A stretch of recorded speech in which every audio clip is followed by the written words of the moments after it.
एवढं जे महाराष्ट्रात काही घडलं गेल्या या वर्षात, तर हे जर उद्धव ठाकरेंनी राजीनामा दिला नसता तर हे सगळं नाट्य घडलंच नसतं का? मी विधानसभा अध्यक्ष म्हणून नाही विचारत, कायदेतज्ञ म्हणून तुम्हाला काय वाटतं? नाही, मला वाटतं माझं अंडरस्टँडिंग या विषयातलं थोडं वेगळं आहे.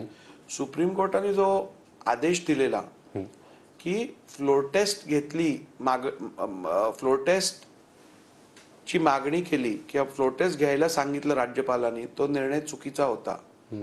कारण फ्लोर टेस्ट घेण्यासाठी जी परिस्थिती लागते ती परिस्थिती उद्भवली नव्हती.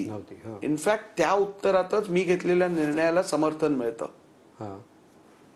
सुप्रीम कोर्ट काय म्हणतंय की केवळ आमदार मीटिंगसाठी गेले नाही किंवा आमदारांनी वेगळी भूमिका घेतली म्हणजे त्यांनी पक्ष सोडला असं होत नाही. बरोबर.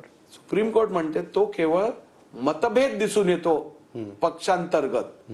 आता मीच तो अप्लाय केला की आमदार गुवाहाटीला गेले, आमदार मीटिंगला आले नाही. सुप्रीम कोर्ट स्वतः म्हणतंय हे कृत्य म्हणजे काय पक्ष सोडण्याचं कृत्य नाहीये. पण तेच मी म्हणालो तर सगळं ट्रोलिंग होतं. तरी पण तुम्ही माझ्या प्रश्नाचं उत्तर नाही दिलं की ठाकरेंनी जर राजीनामा दिला नसता तर त्या उत्तरावरती येतो आता मी. तो खरं माझ्याशी निगडीत नाहीये म्हणून माझा इंटरेस्ट त्याच्यात जास्त नव्हता. माझा इंटरेस्ट होता माझ्या विषयाबद्दलचं सांगणं. पण आता राज्यपालांच्या विषयावरती मी येतो. राज्यपालांना जे सुप्रीम कोर्टाने सांगितलं की तुमच्याकडे कुठचा आधार नव्हता फ्लोर टेस्ट मागवण्यासाठी, त्यावरती माझं म्हणणं असं आहे की राज्यपालांचा इव्हेंच्युअल निर्णय हा त्यांच्या सब्जेक्टिव्ह सॅटिस्फॅक्शन वरती असतो. म्हणजे जर का मला वाटलं की एखादं सरकार हे यांनी मेजॉरिटी गमावली आहे तर माझा नैतिक राज्यपाल म्हणून माझा नैतिक जबाबदारी आहे की त्वरित ते सरकार ज्यांनी मेजॉरिटी गमावली आहे त्याला काम करायला न देणं म्हणून फ्लोर टेस्ट मागवणं. उद्या जर फ्लोर टेस्ट झाली असती आणि त्यात जर उद्धव ठाकरे फ्लोर टेस्ट मुख्यमंत्री म्हणून पराजित झाले असते तर कोर्ट म्हणालं असतं का की राज्यपालांनी घेतलेला निर्णय चुकीचा होता?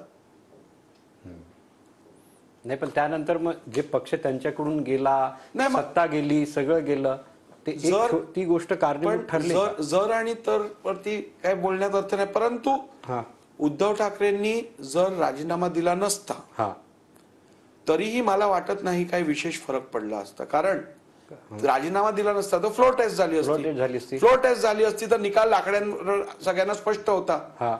मग आपण असं कसं म्हणू शकलो असतो की 40 डिस्क्वालिफाय झाले असते? कसं काय? फ्लोर टेस्ट त्यांच्या विरोधात मतदान केलं असतं.